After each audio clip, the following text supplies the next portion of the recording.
27 नवंबर 2003 रात के 3 बज रहे हैं। बिहार के गया शहर में एक साइकिल रिक्शा धीरे धीरे चल रही है एपी कॉलोनी की तरफ। उस रिक्शा पर बैठा है एक 30 साल का लड़का, थका हुआ लेकिन खुश, क्योंकि आज उसका बर्थडे है, 30वां बर्थडे। वो वाराणसी में एक शादी अटेंड करके लौट रहा है। उसकी कार स्टेशन तक नहीं आ सकी क्योंकि उसकी बैटरी डेड थी, तो उसने रिक्शा ले ली। सिंपल डिसीजन, नॉर्मल डिसीजन, जैसे डिसीजंस हम रोज लेते हैं। लेकिन उस रात वो डिसीजन उसकी जिंदगी का आखिरी डिसीजन था। उस लड़के का नाम था सत्येंद्र कुमार दुबे, आईआईटी कानपुर का ग्रेजुएट, इंडिया के सबसे बड़े हाईवे प्रोजेक्ट का प्रोजेक्ट डायरेक्टर और एक विसल ब्लोअर जिसने इंडिया का सबसे बड़ा करप्शन एक्सपोज किया था। लेकिन आज मैं आपको वो बात बताऊंगा जो ज्यादातर लोग नहीं जानते। सत्येंद्र ने जो लेटर लिखा था, वो लेटर ही उनकी मौत का कारण बना, और वो लेटर किसने लीक किया आप सोच भी नहीं सकते। Welcome to the video, my name is Upmanyu और आप देख रहे हैं तलाशी द क्राइम हंट। दोस्तों, आज की कहानी सिर्फ एक मर्डर की कहानी नहीं है, ये एक ऐसे इंसान की कहानी है जिसने सच बोला, जिसने सिस्टम के सामने आंखें उठाई, जिसने एक लेटर लिखा और उस लेटर की वजह से उन्हें अपनी जान गंवानी पड़ी। और उनकी मौत के बाद एक रेवोल्यूशन आया, इंडिया में एक लॉ बना उनकी याद में, उनके नाम पर। लेकिन वो लॉ खुद इतना कमजोर है कि आज भी 2026 में भी कोई विसल ब्लोअर सेफ नहीं है। यही है सबसे बड़ा ट्विस्ट जो आज मैं आपको इस एपिसोड में बताऊंगा। तो बने रहिए, क्योंकि ये सिर्फ एक क्राइम स्टोरी नहीं है, ये उस सिस्टम की कहानी है जो ऑनेस्टी को साइलेंस कर देता है।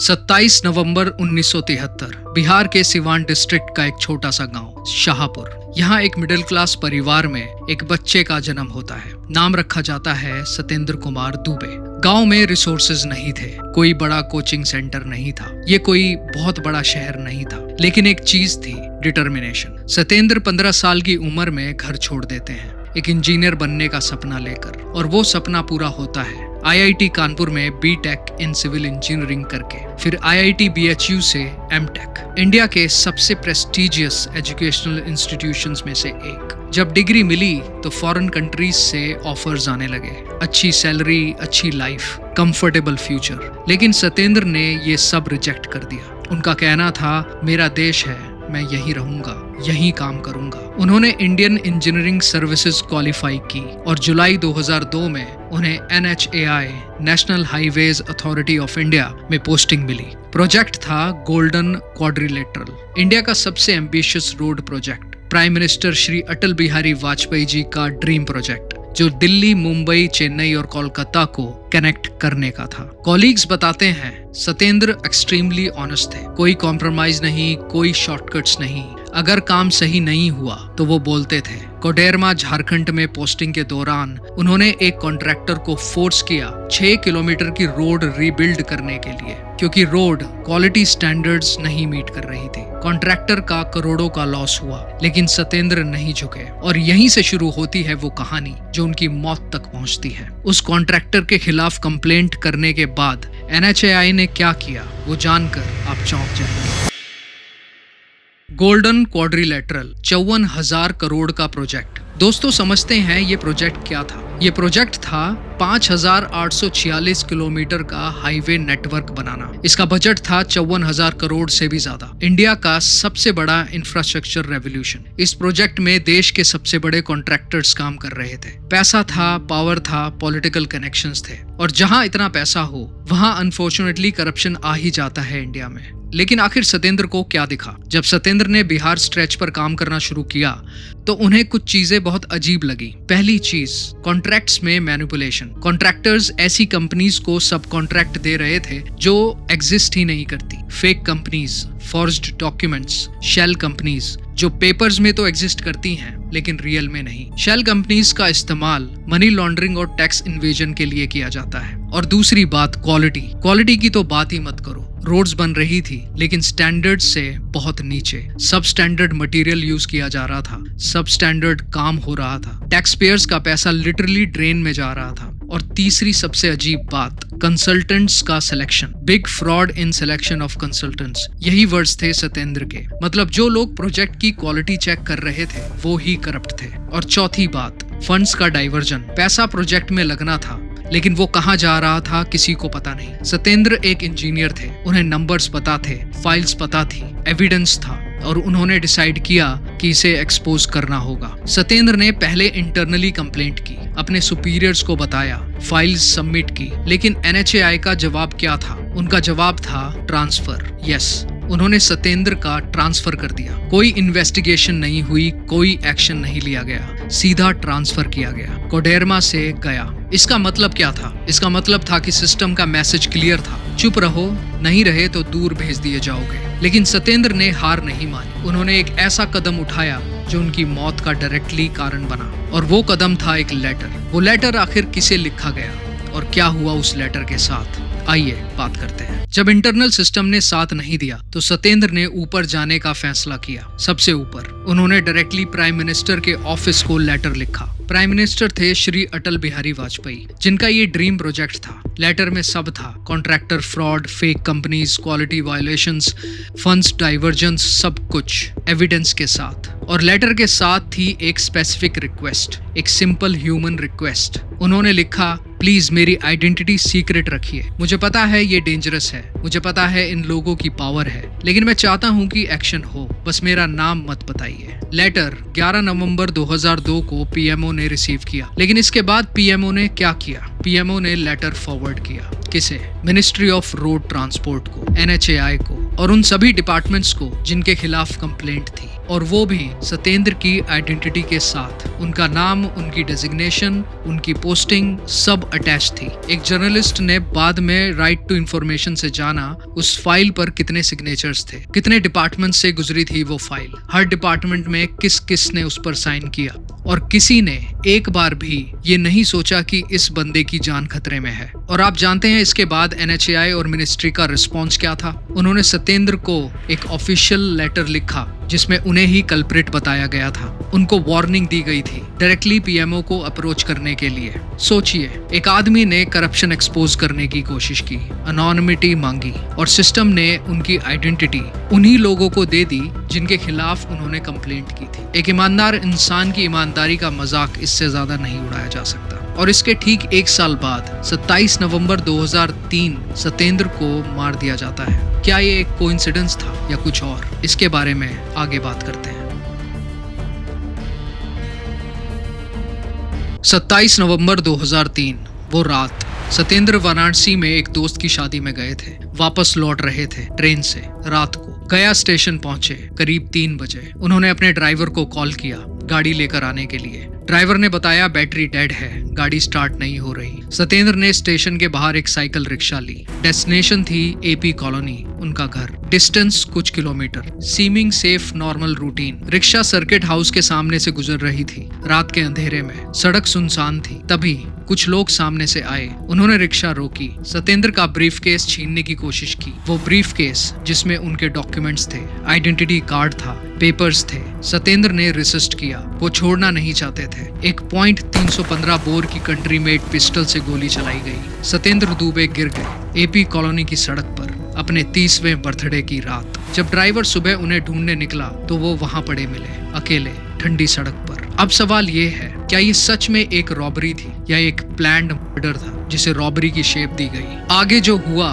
वो सब कुछ क्लियर कर देता है। सत्येंद्र की मौत की खबर जैसे ही फैली, देश में आग लग गई। IIT स्टूडेंट्स प्रोटेस्ट पर उतरे, सिविल सोसाइटी ने आवाज उठाई, पार्लियामेंट में हंगामा हुआ। तब के रेलवे मिनिस्टर लालू प्रसाद यादव ने खुद बोला, पीएमओ ने खुद लेटर लीक किया है। एक पेटिशन लॉन्च हुई, पीएम के ऑफिस से इंडिपेंडेंट CBI इंक्वायरी की मांग। 50,000 से ज्यादा सिग्नेचर्स हुए। 50,000। 2003 में 50,000 से ज्यादा सिग्नेचर पिटीशन में मायने रखते थे। प्राइम मिनिस्टर वाजपेयी जी ने खुद कहा, जो भी दोषी हैं वो बचेंगे नहीं। इनिशियली केस बिहार पुलिस के पास था, लेकिन पब्लिक प्रेशर इतना था कि 14 दिसंबर 2003 को CBI ने केस टेक ओवर किया। CBI ने केस रजिस्टर किया अननोन पर्सन्स के खिलाफ। सेक्शंस थे 120B क्रिमिनल कॉन्स्पिरेसी और 302 आर्म्स एक्ट के तहत। सबसे पहले जो ट्रेल मिली वो थी सत्येंद्र का स्टोलन मोबाइल फोन। के बाद लगभग 2 हफ्ते तक फोन स्विच ऑफ रहा। फिर सडनली एक कॉल कोलकाता गई।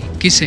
एक सेकंड वाइफ को। CBI ने ट्रेस किया। कॉल गई थी गया के एक स्लम में। वहां मिला प्रदीप कुमार, रिक्शा पुलर, जिसकी रिक्शा पर सतेंद्र उस रात बैठे थे। प्रदीप कुमार को इंटेरोगेट किया गया। उसकी क्रिमिनल हिस्ट्री निकली सिमिलर रॉबरी केसेस में। इंटेरोगेशन के बाद उसे रिलीज कर दिया गया। 1 महीने बाद सीबीआई ने फिर से उसे कॉल किया, लेकिन इस बार प्रदीप कुमार का कोई अता पता नहीं था। वो गायब हो चुका था और उसका आज तक कोई ट्रेस नहीं मिला। फिर कुछ और हुआ, कुछ ऐसा जो इस केस को और भी डार्क बना देता है। सीबीआई ने 2 और सस्पेक्ट्स को कॉल किया, शिवनाथ शाह और मुकेंद्र पासवान। उनका भी इंटरोगेशन हुआ। 1 फरवरी 2004 सीबीआई क्वेश्चनिंग के 25 घंटों के अंदर शिवनाथ शाह और मुकेंद्र पासवान मृत पाए गए। रीजन था पॉइजनिंग। शिवनाथ शाह के पिता ने बिहार पुलिस में एक एफआईआर दर्ज कराई सीबीआई के खिलाफ। सीबीआई डायरेक्टर उमा शंकर मिश्रा ने प्रेस कॉन्फ्रेंस में बोला कि इन दोनों ने सुसाइड की है।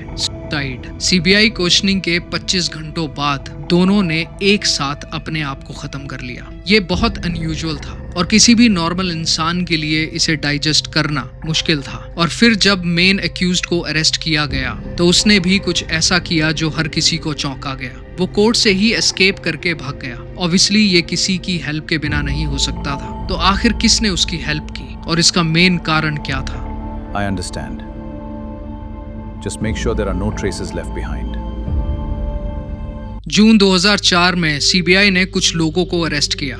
4 लोग गया के कटारी विलेज से, जिसमें से मेन अक्यूज था मंटू कुमार। और ये सब पेटी थीव्स थे। कोई पॉलिटिकल कनेक्शंस नहीं, कोई माफिया लिंक नहीं। सीबीआई ने बोला ये सिंपल रॉबरी गॉन रॉन्ग का केस है। 19 सितंबर 2005 केस पटना में चल रहा था। कोर्ट में पेशी के दौरान main accused Mantu Kumar court premises से एस्केप करके भाग जाता है। ब्रॉड डे लाइट में कोर्ट में सिक्योरिटी के बावजूद आरोप लगे कि पुलिस में से ही किसी ने उसको भागने में मदद की। सीबीआई ने 1 लाख का रिवॉर्ड अनाउंस किया उसे पकड़ने के लिए। कुछ महीनों बाद मंटू मिला, वो फिर पकड़ा गया। 6 साल बाद मार्च 2010 में पटना की स्पेशल सीबीआई कोर्ट ने वर्डिक्ट सुनाया। मंटू कुमार और उसके 3 साथियों को कन्विक्ट घोषित कर दिया गया और उन्हें उम्र कैद की सजा सुनाई गई। तो इसका मतलब यह है कि सतेंद्र दुबे का केस क्लोज हो जाना चाहिए, लेकिन नहीं, ऐसा नहीं हुआ। सतेंद्र के भाई धनंजय दुबे ने कोर्ट के बाहर मीडिया को बताया कि मैं बहुत डिसअपॉइंटेड हूँ। जिन 3 लोगों को कन्विक्ट किया गया है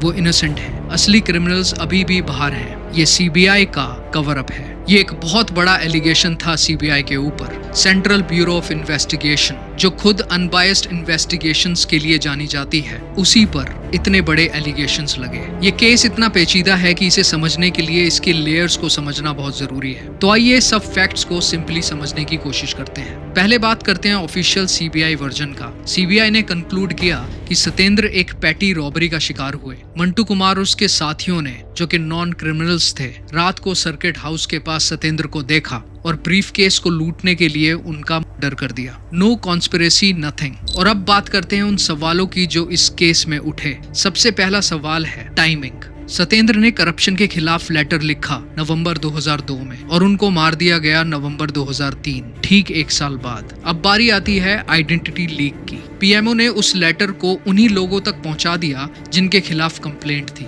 और फिर 1 साल बाद सतेंद्र को मार दिया गया। और अब विटनेसेस, वो रिक्शा पुलर, वो ऐसा गायब हुआ कि वो आज तक नहीं मिल पाया। उसे सीबीआई भी नहीं ढूंढ पाई। और 2 सस्पेक्ट्स जो सीबीआई को मिले, जिनसे सीबीआई ने क्वेश्चनिंग की, और 25 घंटों बाद उन दोनों सस्पेक्ट्स ने अपने आप को खत्म कर लिया, विच इज अमेजिंगली अनयूजुअल।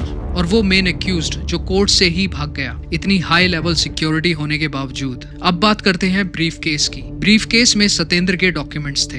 एक पेटी थीफ के लिए ब्रीफ केस वैल्यूएबल होता अगर उसमें कैश होता, लेकिन डॉक्यूमेंट्स किसके लिए वैल्यूएबल थे? और अब बात करते हैं टाइम के बारे में। रात के 3 बजे सतेंद्र की गाड़ी की बैटरी डेड होना, उनका रिक्शा लेना, क्या ये कोइंसिडेंस था या प्लान्ड था? क्या इसमें उनका ड्राइवर भी मिला हुआ था? दोस्तों, मैं ये नहीं कह रहा कि क्या हुआ, ये कोर्ट डिसाइड करती है, एविडेंस डिसाइड करता है, लेकिन ये सवाल, ये फैक्ट्स इग्नोर नहीं किए जा सकते। कुछ सवाल हैं जो इस केस में आज भी अनआंसर्ड हैं कि पीएमओ ने लेटर क्यों लीक किया जब क्लियरली एनोनिमिटी मांगी गई थी? किसने वो डिसीजन लिया उसे लीक करने का और किसके ऑर्डर पर? आज तक कोई पीएमओ ऑफिशियल अकाउंटेबल नहीं हुआ। प्रदीप कुमार, वो रिक्शा पुलर, कहाँ है? वो आदमी जो सतेंद्र के साथ उस रात था, जिसने पूरी घटना देखी, वो आज कहाँ है? शिवनाथ शाह और मुकेंद्र पासवान, वो 2 सस्पेक्ट्स जिन्हें सीबीआई ने इंटरोगेट किया था, क्या सच में उन्होंने अपने आप को मारा था, वो भी एक साथ, वो भी सीबीआई क्वेश्चनिंग के 25 घंटों में। इसके ऊपर कोई इंडिपेंडेंट इन्वेस्टिगेशन नहीं हुई आज तक। और एक और सवाल, क्या कॉन्ट्रैक्टर माफिया एग्जिस्ट करता है? क्या उनका कोई कनेक्शन था? सत्येंद्र ने जिन कॉन्ट्रैक्टर्स के खिलाफ एविडेंस दिया था उन पर क्या एक्शन हुआ? कोई नहीं। और अब आखिरी सवाल, मंटू कुमार का कोर्ट से एस्केप होना, ये कैसे पॉसिबल था? हाई सिक्योरिटी जेल से लाया गया था उसे, कोर्ट में पुलिस थी, फिर भी वो वहां से भाग गया। कौन था उसके पीछे? किसने उसका साथ दिया? ये सारे सवाल इस केस की सबसे बड़ी ट्रेजेडी है। अब वो बात जो ज्यादातर लोग नहीं जानते, वो ट्विस्ट जो इस पूरी कहानी को और ट्रेजिक बना देता है। Whistle blowers protection act 2014। Satyendra की मौत के बाद देश में आवाज उठी, विसल ब्लोअर्स को प्रोटेक्ट करो, जो सच बोले उसे बचाओ। 2011 में लोकसभा में एक बिल आया, 2014 में राज्यसभा ने पास किया, whistle blowers protection act 2014। Satyendra के नाम पर, उनकी सैक्रिफाइस के नाम पर लगा कुछ बदला, लगा उनकी मौत बेकार नहीं गई। लेकिन 2015 में एक अमेंडमेंट आया। वो अमेंडमेंट क्या था कि विसल ब्लोअर कोई भी क्लासिफाइड डॉक्यूमेंट नहीं दिखा सकता। इसका मतलब यह है कि अगर किसी डॉक्यूमेंट में सेंसिटिव इंफॉर्मेशन है और सिक्योरिटी रिस्क है तो उसे आप एविडेंस के तौर पर इस्तेमाल नहीं कर सकते। और ये आया ऑफिशियल सीक्रेट्स एक्ट 1923 के तहत, जिसे अंग्रेजों ने लागू किया था। चाहे आप करप्शन एक्सपोज कर रहे हो, चाहे आप पब्लिक के पैसे बचा रहे हो, मतलब अगर आपके पास एविडेंस है गवर्नमेंट में करप्शन का, डॉक्यूमेंट्री एविडेंस, लेकिन वो डॉक्यूमेंट क्लासिफाइड है, तो आप उसे यूज नहीं कर सकते विसल ब्लोअर प्रोटेक्शन एक्ट के बावजूद। यानी कि उस डॉक्यूमेंट को आपको डीक्लासिफाइड करवाना पड़ेगा और उसके लिए आपको किसे अप्रोच करना पड़ेगा? गवर्नमेंट को। गवर्नमेंट उस डॉक्यूमेंट को पढ़ेगी और ये डिसाइड करेगी कि ये डॉक्यूमेंट सिक्योरिटी रिस्क पोजेस तो नहीं करता, और अगर ऐसा होता है तो उस डॉक्यूमेंट को डीक्लासिफाई नहीं किया जाएगा। Whistle blower protection act is not an act, it's a joke. क्योंकि अगर गवर्नमेंट का करप्शन आप एक्सपोज करना चाहते हो और आपको उसी गवर्नमेंट से परमिशन लेनी है, तो आप कभी ये कर ही नहीं पाओगे। और यहाँ पर सबसे बड़ी आयरनी क्या है, जो एक्ट बना उसमें अनोनिमस कंप्लेंट की कोई प्रोविजन है ही नहीं। कंप्लेनेंट को अपना नाम देना होगा, यानी सत्येंद्र ने जो मांगा था अनोनिमिटी, वो आज भी लीगली गारंटेड नहीं है। वो लॉ जो उनकी डेथ के बाद बना, उनके नाम पर बना, उनकी याद में बना, वो लॉ खुद उन्हें प्रोटेक्ट नहीं करती। 2014 में सीवीसी ने कोर्ट में एक 130 पेज का एफिडेविट सबमिट किया। उसमें माना गया कि 2007 से लेकर 2014 के बीच 3634 विसल ब्लोअर कंप्लेंट्स रजिस्टर हुई और उन पर कोई इफेक्टिव एक्शन हुआ ही नहीं। यानी कि 3600 से ज्यादा कंप्लेंट होने के बावजूद वो एक फेलियर थी। दोस्तों, सत्येंद्र कुमार दुबे एक IITian थे, एक इंजीनियर, एक ऑफिसर, एक देशभक्त। उनके पास चॉइस थी, अब्रॉड जा सकते थे, कंफर्टेबल लाइफ जी सकते थे, या फिर इंडिया में रहकर करप्शन का पार्ट बन सकते थे, या फिर आंखें फेर सकते थे, जैसे हम सब लोग ज्यादातर करते हैं। लेकिन उन्होंने ये नहीं किया। उन्होंने सोचा, ये मेरा देश है, इसके लोगों का पैसा चोरी हो रहा है, मुझे बोलना होगा। उन्होंने बोला, अपनी जान की परवाह किए बिना। और सिस्टम ने क्या किया? सिस्टम ने उनका नाम लीक किया, सिस्टम ने उन्हें ही कल्प्रिट ठहरा दिया, सिस्टम ने उनकी इन्वेस्टिगेशन को कवर अप किया। इसी सिस्टम ने उनके नाम पर एक लॉ बनाया और उस लॉ को ही कमजोर कर दिया। 20 साल बाद भी कोई PMO ऑफिशियल अकाउंटेबल नहीं है, कोई कॉन्ट्रैक्टर अकाउंटेबल नहीं है, 3 पेटी थीव्स जेल में है, और असली सवाल आज भी अनसुने हैं। उनके भाई धनंजय दुबे ने एक कॉन्फ्रेंस में बोला था, सत्येंद्र जानते थे कॉन्सिक्वेंसेस, फिर भी उन्होंने रिस्क लिया क्योंकि उनकी कॉन्शियंस उन्हें चुप नहीं रहने देती थी। और हमारा सिस्टम इन विसल ब्लोअर्स के साथ क्या करता है, ये आप हर रोज देख ही रहे होंगे। तो सवाल ये नहीं है कि सत्येंद्र क्यों मरे, सवाल ये है अगले सत्येंद्र को कौन बचाएगा, क्योंकि वो अकेले नहीं थे। उनके बाद शानमुगम मंजुनाथ आए 2005 में, पेट्रोल अडल्ट्रेशन एक्सपोज करने के बाद मारे गए। ललित मेहता 2008 में, एनरेगा स्कैम एक्सपोज करने के बाद उन्हें मार दिया गया। और हम मुकेश चंद्राकर को कैसे भूल सकते हैं, जिन्हें 2025 में मार दिया गया। और ये लिस्ट रुकती नहीं। ये सिस्टम की प्रॉब्लम है, ये हमारी प्रॉब्लम है। सत्येंद्र दुबे ने एक लेटर लिखा था, उस लेटर में उन्होंने लिखा था, processes have been manipulated and hijacked. आज भी वो प्रोसेसेस मैनिपुलेट हो रहे हैं। आज भी कोई ना कोई सत्येंद्र किसी कोने में चुपचाप लड़ रहा है, अलोन, अफ्रेड, लेकिन सही। और उसे पता है कि इसका उसे कोई फायदा नहीं होगा, वो एक दिन सिस्टम से हार जाएगा, लेकिन फिर भी वो लड़ रहा है, ये जानते हुए भी। लेकिन क्यों? क्योंकि उसके पास एक चीज है जो सिस्टम के पास नहीं है, ज़मीर, कॉन्शियंस। इस एपिसोड को शेयर करें उनकी याद में। इस सिस्टम के बारे में बात करें हर रोज किसी ना किसी से। और याद रखिए, कोई भी देश या कल्चर इस बात से बड़ा नहीं बनता कि वो कितना अमीर है, वो इस बात से बड़ा बनता है कि उसमें रहने वाले लोग कितने ईमानदार हैं और सच बोलने वालों को वहाँ कितनी इज्जत और हिफाजत मिलती है। दोस्तों, अगर इस कहानी ने आपको कुछ फील कराया, अगर आपको लगता है कि ऐसी स्टोरीज जरूरी हैं, तो चैनल को सब्सक्राइब करें, इस वीडियो को लाइक करें और जितना हो सके शेयर करें। तलाशी द क्राइम हंट सिर्फ एक क्राइम शो नहीं है, ये उन लोगों को आवाज देने की एक कोशिश है जिन्हें सिस्टम ने चुप करा दिया। अगला एपिसोड भी ऐसा ही होगा जो आपको सोचने पर मजबूर करे। तब तक टेक केयर, मिलते हैं अगले एपिसोड में। जय हिंद।